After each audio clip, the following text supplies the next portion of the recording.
Halo teman-teman semuanya, perkenalkan saya Nurtias Martani, bisa disapa dengan Tias. Nah, saya memiliki NIM dengan ujung 005, saya adalah mahasiswa Hukum Tata Negara. Nah, setelah ini teman-teman, saksikan video podcast kami yang berkenaan dengan ilmu pemerintahan dan juga manajemen kepemerintahan. Sampai jumpa. Assalamualaikum warahmatullahi wabarakatuh. Salam Om Swastiastu, Namo Buddhaya, Salam Kebajikan. Halo teman-teman. Selamat datang di podcast kita hari ini. Senang sekali saya Maulina Fitri Asyari dengan ujung NIM 018 bisa hadir bersama dua rekan-rekan saya. Nah, hari ini tuh kita akan membahas mengenai topik yang sangat relevan, yaitu implementasi kepemimpinan berbasis algoritma dalam pemerintahan Prabowo Gibran. Sebelum masuk ke pembahasan, boleh nggak teman-teman rekan-rekan saya di sini itu masing-masing memperkenalkan diri terlebih dahulu? Oke, dari saya, halo semuanya. Perkenalkan, saya Nurtias Martani dengan ujung NIM 005. Saya adalah mahasiswa Hukum Tata Negara. Halo teman-teman semua, saya Dwi Fatmawati. Kalian bisa panggil aku Dwi dengan NIM 003. Terkait dengan topik ini, menurut Kak Tias gimana sih dari Kak Dwi? Topik ini berkenaan dengan implementasi kepemimpinan berbasis algoritma dalam pemerintahan Prabowo Gibran ya Kak. Kalau dari saya pribadi, sebelum kita masuk ke bagian ini, kita harus mengetahui terlebih dahulu apa yang namanya algoritma teman-teman. Nah, jadi kalau kita dengar algoritma itu kan pasti keinget dengan perkembangan zaman yang semakin pesat ya, seperti halnya teknologi, perekrutan data, dan juga implementasi yang dibantu oleh AI gitu Kak. Menurut Kak Dwi sendiri? Oke, tadi kan sudah disampaikan Mbak Tias bagaimana algoritma itu bekerja. Kalau aku pribadi melihat isu ini itu melalui perspektif kebijakan publik. Jadi ini menjadi timbulnya pertanyaan begitu loh. Apakah isu ini itu benar-benar berpihak terhadap rakyat atau malah menimbulkan space baru antara pemerintahan dengan rakyat? Nah, baik, untuk memulai topik ini mungkin saya akan mulai pada dasarnya terlebih dahulu ya Kak. Ketika kita mendengar istilah kepemimpinan algoritma dalam konteks pemerintahan, sebenarnya apa sih yang dimaksud dengan hal itu? Mungkin tadi kan Kak sudah menjelaskan sedikit mengenai pengertiannya. Ya. Mungkin ini bisa lebih dijabarkan lagi. Ya. Jadi kalau berkenaan dengan kepemimpinan algoritma, yakni kepemimpinan yang dimana kepemimpinan itu tuh dibantu oleh teknologi digital teman-teman. Seperti halnya nih, sistem yang digunakan berbasis data, lalu juga ada kecerdasan buatan atau AI, lalu ada juga otomatisasi dalam proses pengambilan keputusan pemerintah. Nah, contohnya nih, seperti penyaluran bantuan dana sosial, juga pengalokasian anggaran hingga prioritas pelayanan publik, yang mana dengan seiring berkembangnya zaman itu lebih dimudahkan dengan bantuan teknologi digital Kak. Kemudian kalau menurut Kak Dwi sendiri gimana terkait dengan hal-hal itu? Oke, yang disampaikan Mbak Tias ini sangat betul sekali karena dalam konteks Indonesia hal ini cukup menarik karena seperti yang kita kenal, Wapres kita itu dikenal lebih dekat atau memiliki pendekatan yang lebih dekat dengan teknologi dibandingkan generasi pemimpin-pemimpin sebelumnya.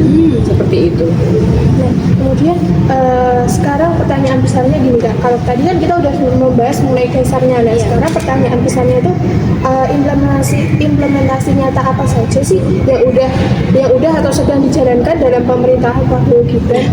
Nah, kalau teman-teman tahu ya, di era pemerintahan Prabowo Gibran saat ini ada yang namanya program Satu Data Indonesia, yang mana program ini mengintegrasikan data antara kementerian dan juga para lembaga-lembaganya. Selain itu nih, ada juga penggunaan sistem pengawasan berbasis AI. Nah, kita kan udah nggak asing ya dengan yang namanya AI ya, anak muda ya.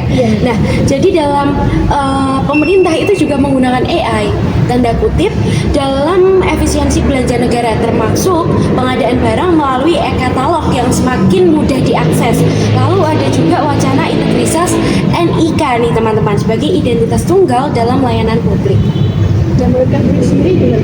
Oke, kalau saya ingin menambahkan dari sisi kebijakan anggaran, pendekatan efisiensi anggaran yang cukup menonjol di awal pemerintahan Prabowo juga memiliki nuansa algoritmik, di mana program-program yang dianggap efektif dan tidak efektif memiliki serapan rendah, mulai dievaluasi berdasarkan data. Jadi meskipun belum semuanya menggunakan AI secara langsung, pola berpikir berbasis data sudah mulai diterapkan di Indonesia. Oh gitu, berarti menarik sekali ya kajian mengenai ini. Jadi bisa dikatakan bahwa semangat data driven government sudah mulai terlihat meskipun implementasinya masih bertahap gitu ya Kak. Kalau bicara tentang implementasi nih Kak, sebenarnya walaupun kita sudah sebagai negara yang berkembang ya, tapi belum semua daerah itu merata. Nah, seperti yang kita ketahui nih, ada daerah-daerah yang memang jauh dari pusat kota, mereka itu belum dapat mengakses teknologi-teknologi secara merata. Mereka masih kesusahan dalam penggunaan teknologi. Nah, maka dari itu wajar banget kalau semisal penerapan-penerapan yang kita inginkan atau penerapan-penerapan yang pemerintah inginkan itu belum berjalan secara merata. Nah, mungkin tantangannya nih seperti infrastruktur yang digital yang belum rata, masih adanya kesenjangan akses teknologi seperti antar kota dan desa maupun antar Jawa dan luar Jawa. Padahal algoritma ini baik, dibutuhkan kualitas data yang baik juga gitu. Oke, menanggapi dari Kak Tias ya, seperti yang disampaikan tadi, hal ini itu menjadi tantangan terbesar. Jangan sampai kepemimpinan algoritma ini malah menjadi alat eksekutif yang sulit dipahami oleh masyarakat. Kalau keputusan dibuat oleh sistem yang tidak transparan, masyarakat bisa kesulitan mempertanyakan hasilnya. Misalnya, ketika seorang tidak mendapatkan bantuan sosial dan jawabannya hanya karena sistem yang menentukan begitu, hal itu kan menjadi rancu gitu loh. Iya. Nah, betul banget ya Kak. Kalau semisal dalam dunia teknologi itu atau bisa disebut sebagai algoritma accountability atau juga algoritma akuntabilitas, yang mana ini adalah masalah bias data teman-teman. Kalau semisal kok data dari awal sudah salah, itu semakin kedepannya itu akan menjadi pembiasan data yang tidak adil. Jadi pengambilan data atau pengambilan keputusan itu bisa tidak benar dari awal.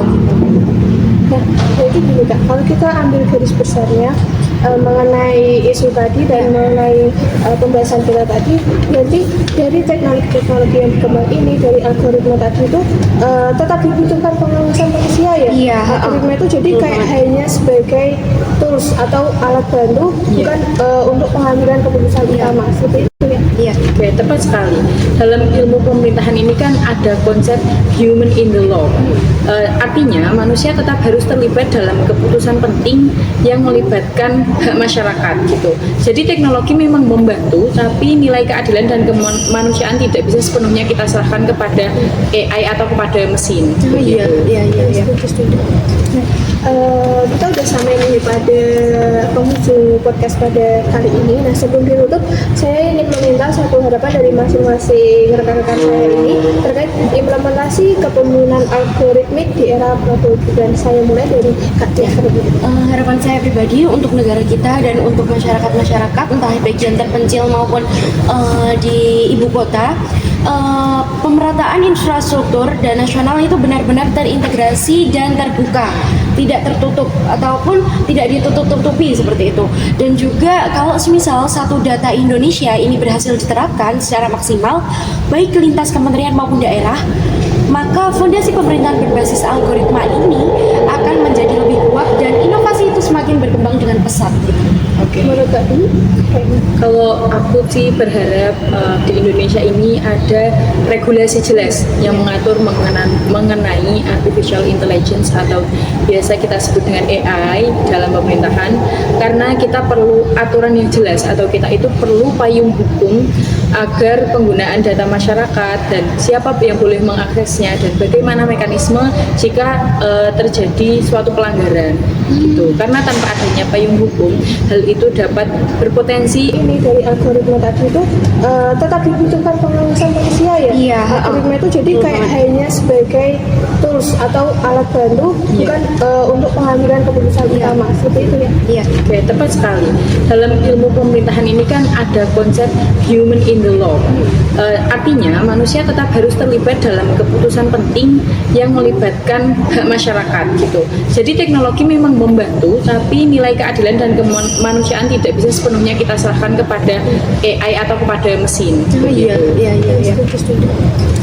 Nah, kita udah sampai nih pada penghujung podcast pada kali ini. Nah, sebelum ditutup, saya ingin meminta satu harapan dari masing-masing rekan-rekan saya ini terkait implementasi kepemimpinan algoritmik di era Prabowo Gibran. Saya mulai dari Kak Tia.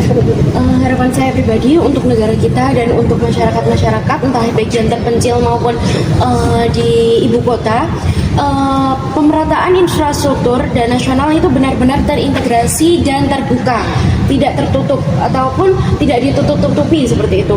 Dan juga kalau semisal satu data Indonesia ini berhasil diterapkan secara maksimal baik lintas kementerian maupun daerah, maka fondasi pemerintahan berbasis algoritma ini akan menjadi lebih kuat dan inovasi itu semakin berkembang dengan pesat gitu.